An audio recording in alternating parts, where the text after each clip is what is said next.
Two is with the high school students, and they tend to ask a lot of questions, so we're a bit late.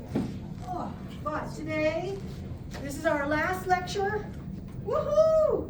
What? I don't hear any woohoos. No! Okay, so our last topic is taste and olfaction, our last of our sensory systems. Now, we have to, in considering what taste is, we have to consider how we get environmental information from us. So we have 4 types of chemical pathways that fall into this category. One, we have visceral chemoreceptors. These are unconscious. You're not aware of this type of signaling. So this would be glucose and oxygen and hormones. You're not aware that it's happening. You might see some of the outcomes, some of the symptoms, but you're not actively engaged with turning on or responding to this type of information. 2, you have gustatory or taste receptors. That's the topic today. Okay. 3, we have olfactory receptors. And 4, the last, you have chemosensitive endings that are for common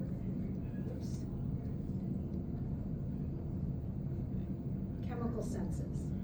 So common meaning menthol, the cooling of menthol, the heat of a chili pepper,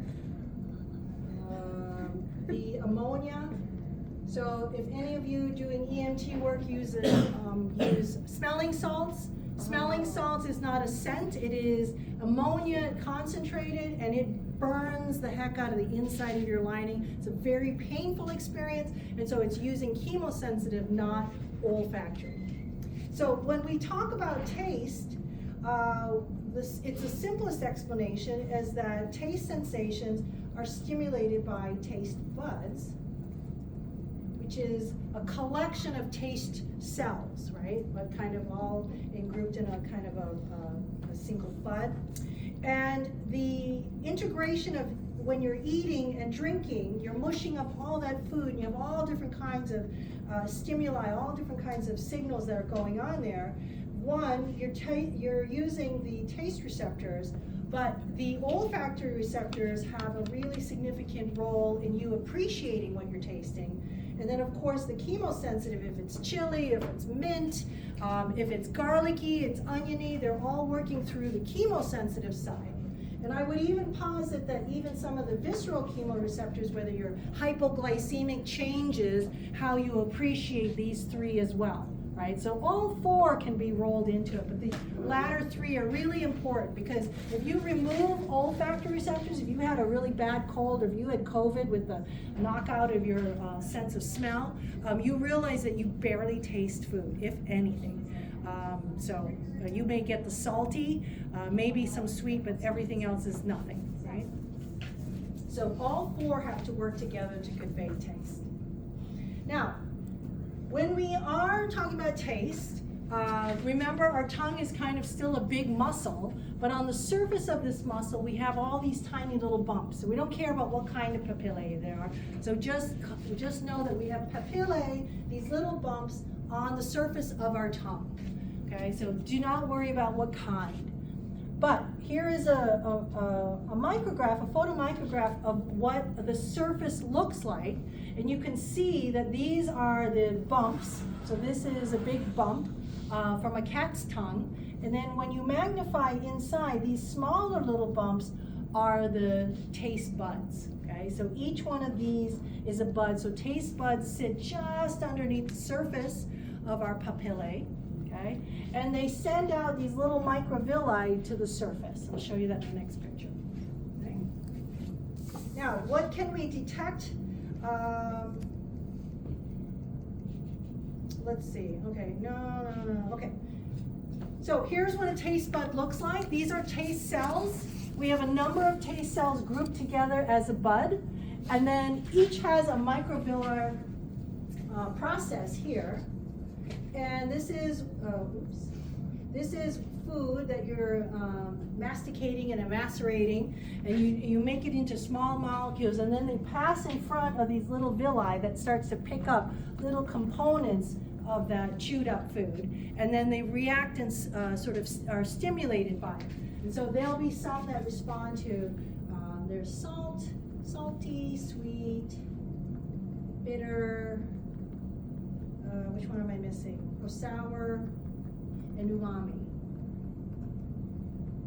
Okay, so these are the flavors or components of the food that we can detect through these little taste cells.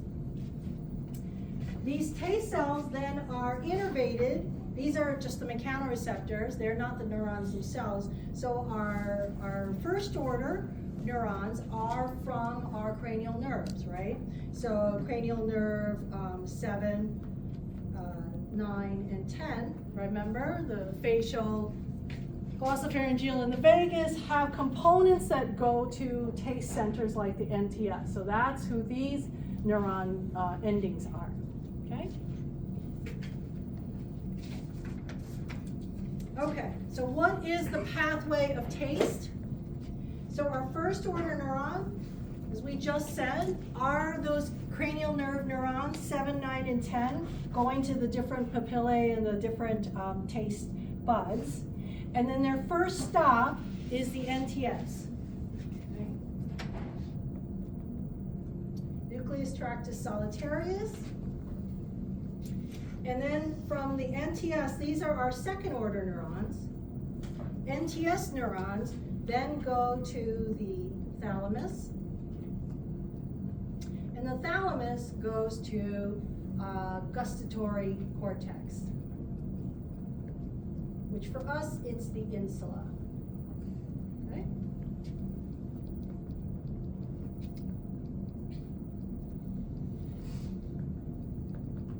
Now, in addition to this simple pathway, NTS neurons will have extra places that it likes to go to. And these are areas of reflexes. So these are other brainstem areas that are important for salivation, swallowing, coughing. So these involve like the dorsal medial nucleus, the vagus, or reticular formation, okay? So going to the DMNX or reticular formation can pull off a few other important reflexes involved in eating that's related to this taste pathway. So the second order neuron goes to those reflexes, Yep. or the first order? Oh, sorry. Second order, NTS, sorry. Okay. So the NTS not only goes to the thalamus, but will go, so you can see here, this is the NTS neuron, goes up or it goes to these other places. What olfactory information didn't relay in the thalamus? I will in a second. So in the gustatory cortex, we can go from pass that information onto the frontal operculum. I know Dr. Cullen loves the operculum, the orbital cortex, and the amygdala. So from here, this is where we mix up the olfactory information. I see a hand over here, JD, Felix. Yeah. Is this also under the VP of the thalamus? It's a good question. I don't know exactly where it goes in the thalamus, so let's not worry about it. But if I had to hazard a guess, I'd say the VPM. But I don't want to say that 100% sure, but that would be my good guess. Okay? You're already the first person to ask me in 18 years. Let's go Felix. Yay. Okay. Oh. The adapter is a little, the cable. It's a little hinky.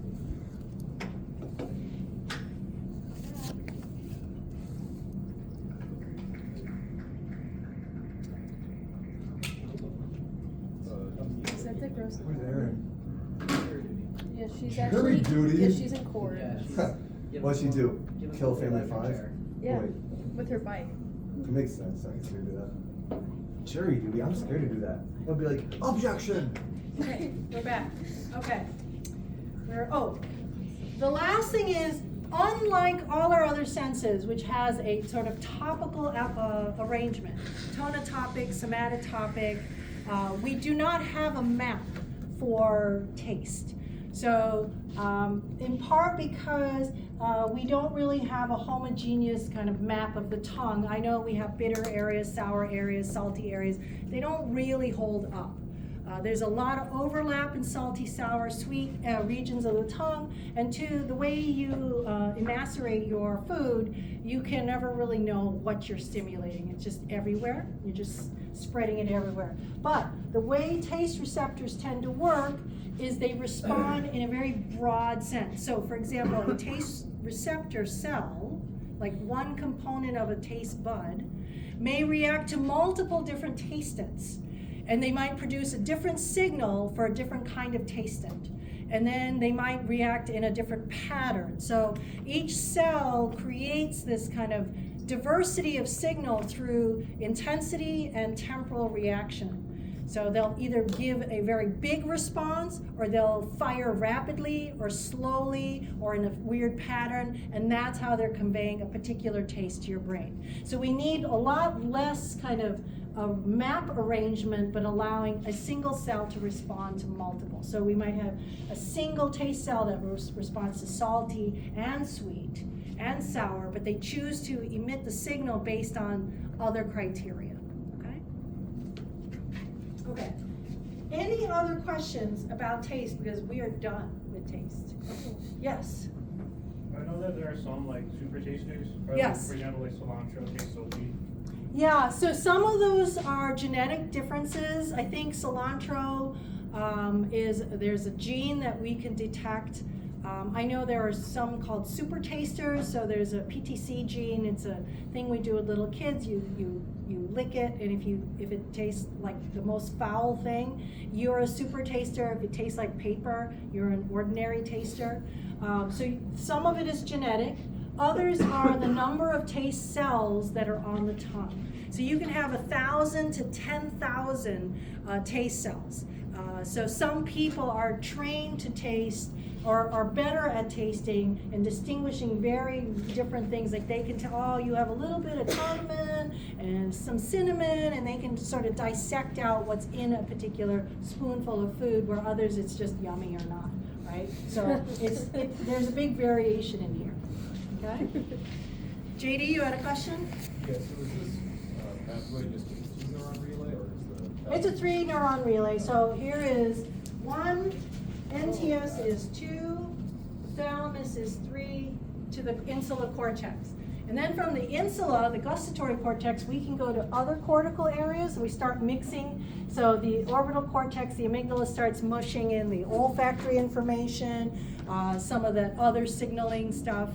And then here we also have a bifurcation, kind of a simultaneous effect. So that's why this used to be a test question and nobody ever got it right, so I took it out.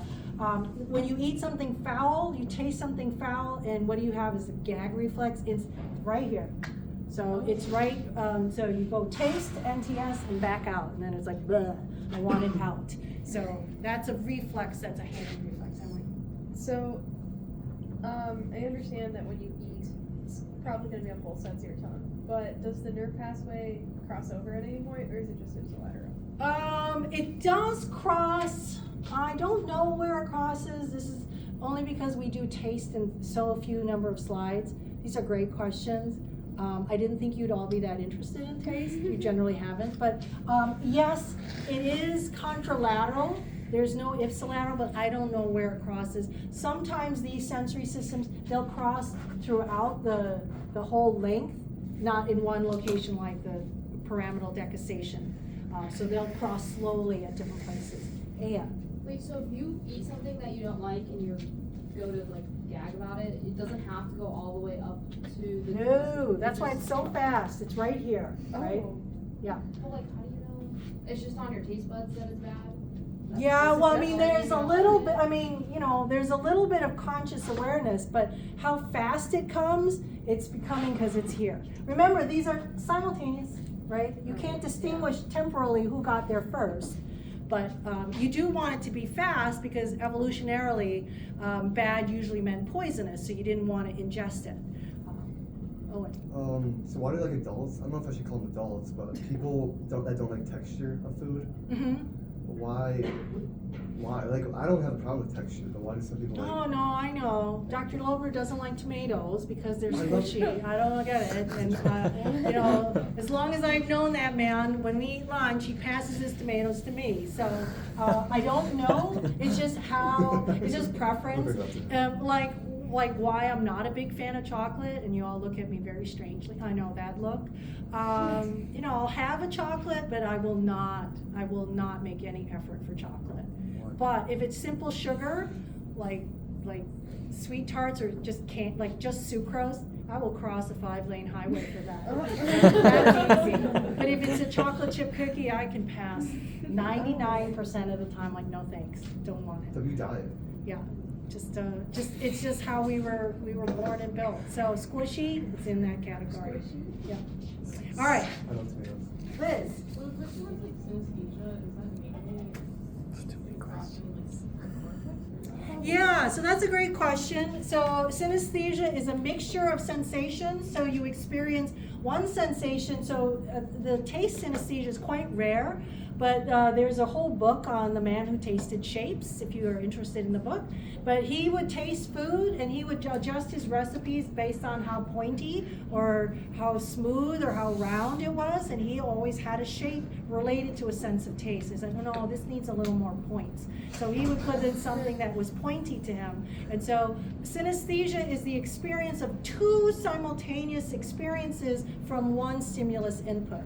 So most common is a graphical, so you will see a number 4, but instead of seeing a black and white 4 that I would project up here, it would change color, or there'd be color at the top, or there'd be color somewhere else, or color in the back of your mind, but that 4 always conjured up the exact same color. So there was 2 experiences with 1. Michael? Is like maximum smoothness, not pointy food at lunch could both way, or is it just in its own way? It's kind of like how you would, if you were to try to say, is it salty enough? Is it got enough umami enough? He just added, it has to have points, or it has to have edges, or it has to have, but there's a whole book on, go ahead, the title literally is The Man Who Tasted Shapes. Yeah. How does olfaction enhance this pathway? That's a really good question. There is something about the volatility, the annihilation of food that gets wrapped up in your sinuses. So if you notice that if you had a terrible cold that's something that generated mega amounts of snot, and it's only a snot kind of level cold, usually you lose your sense of taste, because even though you're kind of annihilating the food, it is not being picked up in here. And so somehow olfactory cortex actually delivers information to you. Otherwise you would probably just taste sweet and sour and salty, and that's it, right? You can detect if something's salty, but you don't know what kind. You don't know if it's a chip salty or caramel salty. You just lose all of that other feature to it. Okay. Any more? Fantastic dialogue over the topic that has always had the least interest by my students. Okay, so related to olfaction, of course, or related to taste is olfaction, of course. And so let's look at how olfactory signaling kind of is processed in your brain. Basically, you have an epithelial or an olfactory epithelium, okay? So in this olfactory epithelium, this is the outer edges or the outer tissue surrounding your sinus, this empty space in your head and in your nose.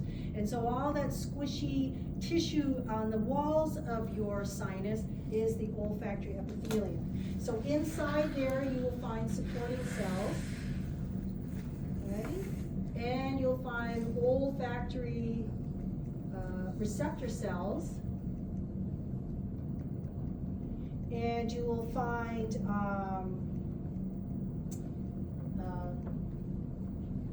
small gland ducts that create or deposit all the snot. What else am I forgetting? Oh, and then trigeminal fibers or trigeminal endings. Okay. So this is the inside of your sinus cavity on this end. You see in our olfactory epithelium, these are our supporting cells, the little beige cells. These are colored, our olfactory receptor cells, and then you'll have ducts that produce the mucus. And the idea is the mucus sort of maintains a kind of layer right here, and that's a fly trap, right? So you want all these odorants that are passing through as you breathe in with every breath, they get stuck inside the mucus layer and gives the little bipolar endings here the opportunity to react to those particular proteins, okay? So the olfactory receptor neuron is considered a bipolar, so very two distinct ends. One end has this bulb here with little cilia that's designed to catch everything that you can. And then the olfactory receptor cells bundle into about 20 bundles called olfactory phyla to pass through the cribriform plate. So this is our skull, right? We have about 20 perforations, so these cells group together in bundles to pass through this bony layer, okay? And then they directly contact the olfactory bulb on the other side of the skull to a glomerulus, okay? So olfaction really only uses two neuron relay. So this is our first one, the olfactory receptor neuron. And then above it, we have a mitral and tufted cells. It only has mitral here, but then there's also tufted. Okay, so tufted and mitral cells are the ones that these olfactory receptor neurons are trying to synapse with, and they are in these glomeruli. This is a glomerulus, glomerulus, glomerulus. So these are clusters of tufted and mitral cells that are all over the olfactory bulb. Now the olfactory bulb is given cranial nerve number 1, but it is not a cranial nerve. It is just an extension of cortex, so it's a fake nerve. It's a false nerve, but we call it cranial nerve number 1. I can't believe it. Okay. All right. Did we catch everything? Okay. So here is the cribriform plate. You can see here these are the small perforations that allow those bundles of olfactory receptor neurons to finally pass through. They're shaped and positioned right there in the same pattern as the olfactory bulb. Okay. So again, olfactory receptor neuron is number 1, tufted and mitral cells are olfactory number 2, or the neuron number 2. So here's just another diagram of them passing through the cribriform plate, synapsing on the olfactory bulb. Now what happens in tufted and mitral cells?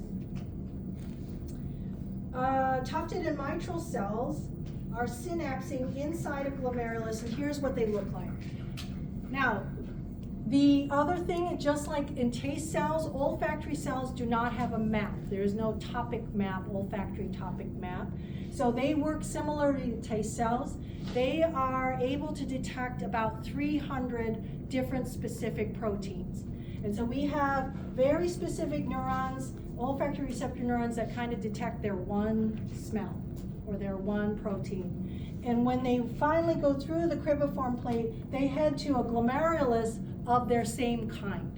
So in this diagram, if you take the colors of each olfactory receptor neuron, all the different colors like a crayon box, but you see that all the greens go to here, all the reds go to here. So they go to the the other receptor neuron, olfactory receptor neuron. Why do olfactory receptor neurons compress with the same type of protein responsiveness? What's the gain? Amplification. Amplification. So you can see here, if I didn't have that arrangement, all these green neurons, I would need them to be heavily activated, heavily stimulated in order to get the green smell to come through. But if I can condense them into a glomerulus, I can just sort of add all their efforts so that the green finally activates a mitral or tufted cell, and I get green as a scent coming through to me. I'm mixing color with scent, it's a little easier. But everyone understand? Okay, so the glomerulus is of the same protein type, the same kind of scent. Now, after they leave, a tufted or a mitral cell can go to a number of different locations. One, they can go to the anterior olfactory nucleus, right? Two, they can go to the anterior olfactory nucleus of the opposite side, of the opposite olfactory bulb. To get there, they will use either the anterior commissure or the medial olfactory stria to get to the other side. Okay?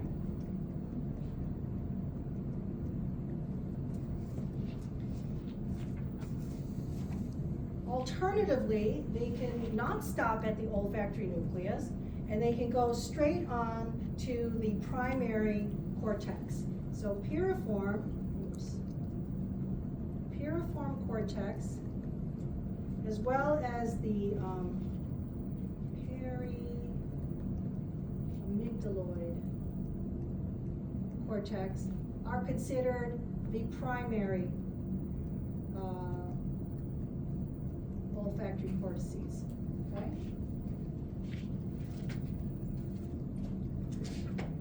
So, one option is to go to the anterior nucleus, olfactory nucleus. The other option is to go to the other olfactory bulb and go to its anterior olfactory nucleus, or alternatively, they can go straight to the cortex. The first place they'll go is the piriform cortex or the periamygdaloid cortex. These are considered primary olfactory cortices. Okay? Secondary olfactory cortices are the following. And I'll just indent this 4. So the anterior entorhinal cortex, the orbitofrontal olfactory cortex, dorsomedial nucleus,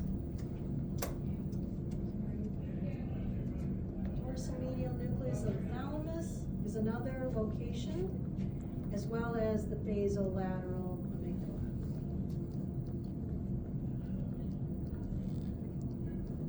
So these are secondary cortical areas. Okay? Everybody understand this? Okay, we don't have a lot of circuitry. We just have get past the cribriform plate, our glomerulus, our mitral tufted, only 2 neurons. We can go relay meaning, and then we can go straight to the cortex, or we can drop off into the olfactory nucleus. I do want to remind you that, remember what else is in here? The trigeminal fibers. So the trigeminal fibers provide, in this space, not a scent, but an experience. These are chemosensitive, so it's a burning sensation. So I have as a test question in the past, how is smelling salts conveyed? It is not through this olfactory system here. It is through what? Who does trigeminal? So that has all the pain and temperature processing for the face area. And so these pain fibers, chili, burning hot on your tongue, is it taste or is it trigeminal? Peppermint candy gives you that cooling, breezy, hot, cool scent. Is it taste or? Trigeminal. Yeah, so keep in mind these chemosensitive elements, they enhance and they can change and modulate what you're experiencing either through your olfaction or your taste, but they are not the central drivers. Okay? Yes? When you say secondary cortex, does that mean it goes to it after it Yes. hits the? Oh, Yep, okay. yep. All right. First they'll go from here, and then from here they can keep on going to be added. And I bring that point up for the next slide. Okay, and then what exactly did you mean about it being an extension of the cortex? So this is not an actual nerve. So it's not an olfactory nerve. It is just a protuberance, a growth from our frontal lobe. So to call this cranial nerve number 1 is technically wrong. Oh my. It's a lie. Oh. But we call it that anyway. I It's like- not a real nerve. I like it being cranial nerve. Yeah, it doesn't have a ganglion. It doesn't follow all the rules that we have always used. It's like Pluto. It's like Pluto. Pluto's small. Yeah, the Okay. olfactory bulb is big. Yeah. Any other questions? So this is Greg Dunn. I don't know why I put this. I thought last year I thought it would be cool. This is the olfactory bulb. Greg Dunn is a neuroscientist gone artist, and so he sells his paintings for lots of money. But he's created this is the bipolar olfactory receptor neuron passing through the cribriform plate, and then these little round guys are the glomerulus, right? And then they're the tufted and mitral cells are then going to the olfactory bulb. It's a very stylized, it's very pretty, but I thought it We should get a piece. just to know that if neuroscience doesn't work out for you, go art. Okay, so here is the piriform cortex, okay? So this is a challenging picture because they have sliced some of the temporal lobe off so that you can kind of see it. So here's really the uncus and the temporal lobe here.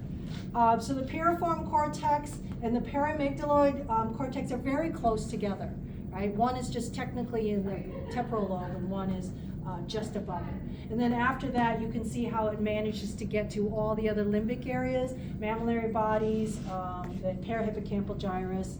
And then here is an example of it going to the anterior olfactory nucleus, or using the medial olfactory stria to go to the other one, okay? I didn't mention it, but the way that cells go directly to the piriform cortex is using the lateral olfactory stria. So there's a lateral and a medial. Okay, so lateral olfactory stria takes you to the cortex, whereas here, the medial olfactory stria takes you to the other olfactory bulb.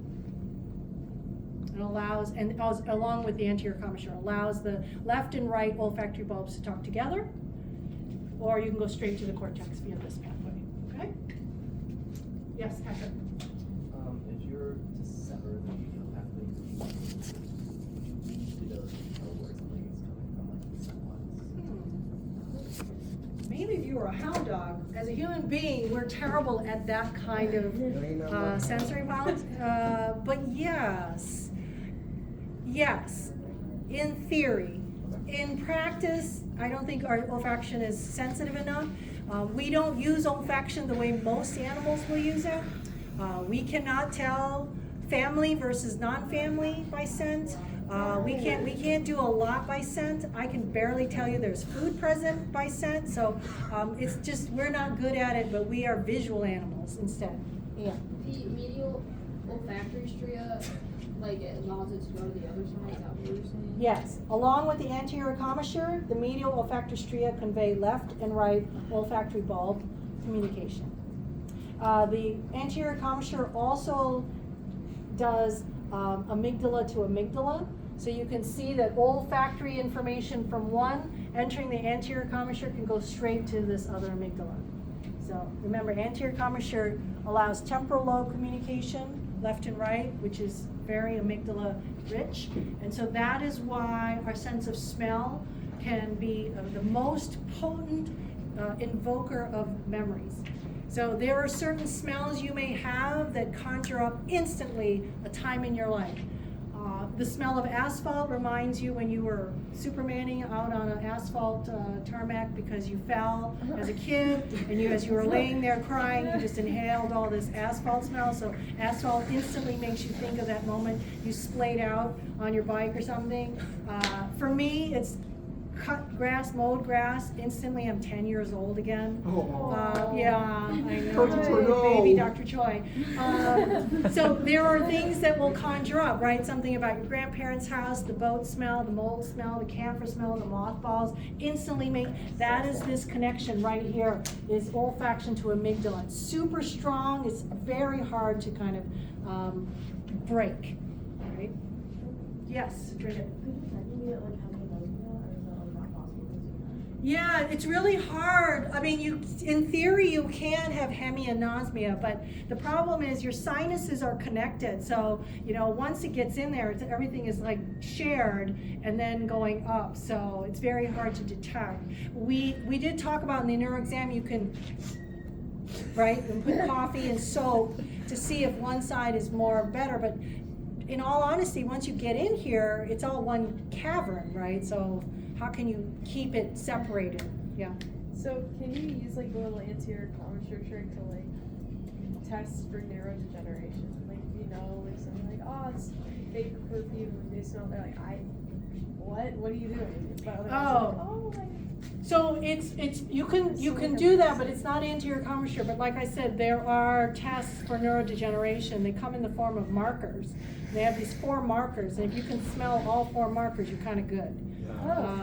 If you start to not be able to smell these, and I don't know what scent is inside the markers, but they are neurological markers. They're not just, expo markers that we got from Staples, but they're, if you don't get like a certain number, you can have suspicions of neurodegeneration. It's the early signs of neurodegeneration. So, I have lots of friends are like, how do I know I'm not getting? I was like, well, can you still smell this? And yes, then you're fine. It's usually, that's good enough for them too. See, hypothetically, I sniffed a lot of Sharpies when I was younger. Why is that a bad thing? So, one, you can reduce the number of olfactory receptor neurons, and then they may not come back because they're so volatile. So remember, 2 things that regenerate all the time are taste cells and olfactory receptor cells. They last about a couple of weeks before they're regenerated anyway, because the act of smelling and tasting is such a violent and kind of consistent abrasive act for them. They're constantly being activated, that they die out, right? So they get replenished. So the reason olfaction is a test is that replenishing system doesn't seem to be present. So it's not that the olfactory receptor neurons themselves are related to neurodegenerative disease, it is the replacement system that is what you're testing for. You first, you next. Okay, so let's just say my mother had like sinus surgery, and maybe she can't smell like sulfur stuff anymore. It's been like 90 days. Yeah, sometimes, like in COVID, some people lost their sense of smell, and COVID attacked the olfactory receptor neurons. Some people got their smell back, some people still don't have their smell back. So it just depends on the degree of loss and how severe, and then your own biology, whether you can grow them back. Remember when we had the blunt force and you could shear the olfactory receptor neuron because the brain moved just a little bit inside? Some people get it back, some people never get it back. So I have a student somewhere over the time that has everything we talk about, but I had a student who was in a car accident, and he goes, yeah, I never got mine back. So it is lost. Yes. Terrible. Because I remember before I got it, I had an extremely keen sense of smell, and after like senior year of high school, it was just like maybe 15% used. Yep, so you may never get it back, or it may take 20 or 30 years to get back. I'm sad for you, because I love tasting and eating. Liz? Has there been anything that's known to like increase the amount of receptors? No, neurogenesis, I don't know if anyone's looking to do it. We do know there's some people born with more receptors, so they tend to be perfumers, sommeliers, people who do a lot of tasting and distinguishing things that the rest of us can't tell the difference. They're just naturally born that way, so, but I don't know anybody actively trying to grow them back. About 6 years ago, my sense of smell got better, so I don't know what happened. Yeah, it's weird. It can just all of a sudden appear. Same with the COVID. It can. I've heard stories where it's gone, boom, it's here. Cross your fingers, Michael. Do we need to know the difference between the tufted and the mitral? Nope, Okay. that's a neuroscience question. Okay. Call back to earlier lecture, but you know, I don't know if you heard this, but it's like as a child you see more vibrant colors than you do as an adult. Why? But how do you know? How do you know they're more vibrant? Are you recalling it? See, there's a I know, problem I know. in your data. You recall it. It's But like then your more- memory is also growing and developing, so I can't trust that memory. You have to prove it to me before I'll try to answer the Is question. vibrant more colors or more like Intensity. More Yeah. Okay, let me finish this up, okay, so that we are complete and whole, and my contract has been honored. Conductive olfactory deficit, very similar to auditory. This is any process or processes that prevent odorants from reaching the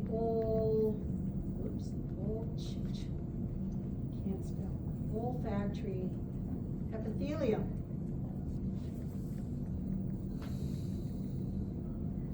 And or damage the olfactory receptor neuron. Okay? So that's the level. It either can't get to the olfactory receptor neuron or we've killed off the olfactory receptor neuron. COVID being one of those examples. A bad cold, a viral infection, bacterial infection, all of those would fall under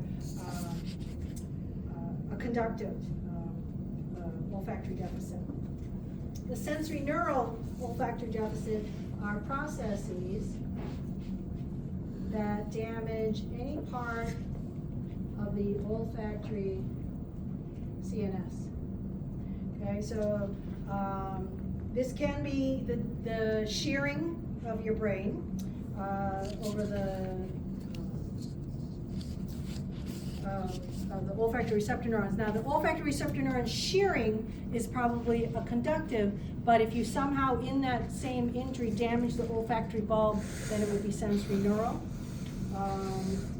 If you blow it out with a lot of ammonia, like a lot of Sharpie inhalation, you could damage the olfactory bulb, so that would be a sensory neural ON. And so, just to give you where the defining line is of conductive and sensory neural. Okay. Now, let's go back to HM, because HM is a very interesting case. Remember, he had a significant number or amount of his temporal lobes removed due to an attempt to address his epilepsy. What was interesting was that HM lost the ability to identify odors, but not the ability to detect odors. Does anyone see the difference? Okay, identifying odors versus detecting odors. So HM, remember he lost his amygdala, his uncus, a large part of his hippocampus, his parahippocampal gyrus, and so they're both involving the primary and secondary olfactory cortex, tortices. Okay, but he was not anosmic. He was not unable to detect smell. He could tell you when something was blank and something had a scent. So he could tell you nothing and scent. He could also tell you if there was like a 1 to 2 dilution. Did you just appear out of nowhere? Yeah. Okay, because I could have sworn that seat was empty. I was here earlier before you Okay. class even started, and then I had to take a phone call. So, meaning if a scent is twice as strong as the other one, or they're the same scent, or one is twice as strong as the weaker side, he can tell you that this is more potent than the other side. So he could detect those differences. What he couldn't do was he couldn't give you a name. Okay? So he couldn't identify what the odorant was. So these are some of the tests that he underwent.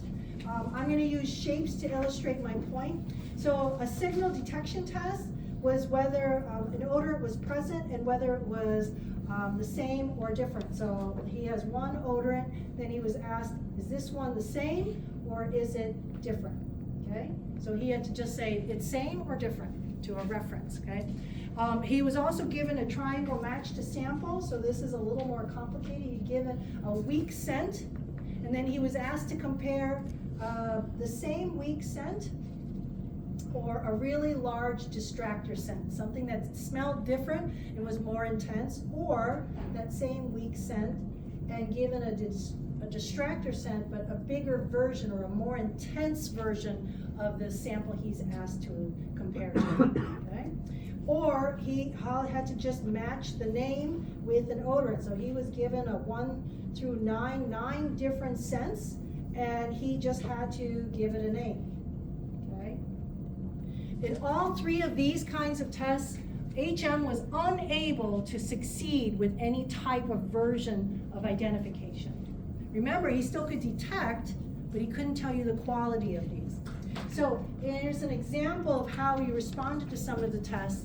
So he was given these particular odorants, coconut, mint, lemon, vanilla, and then asked, what do you smell?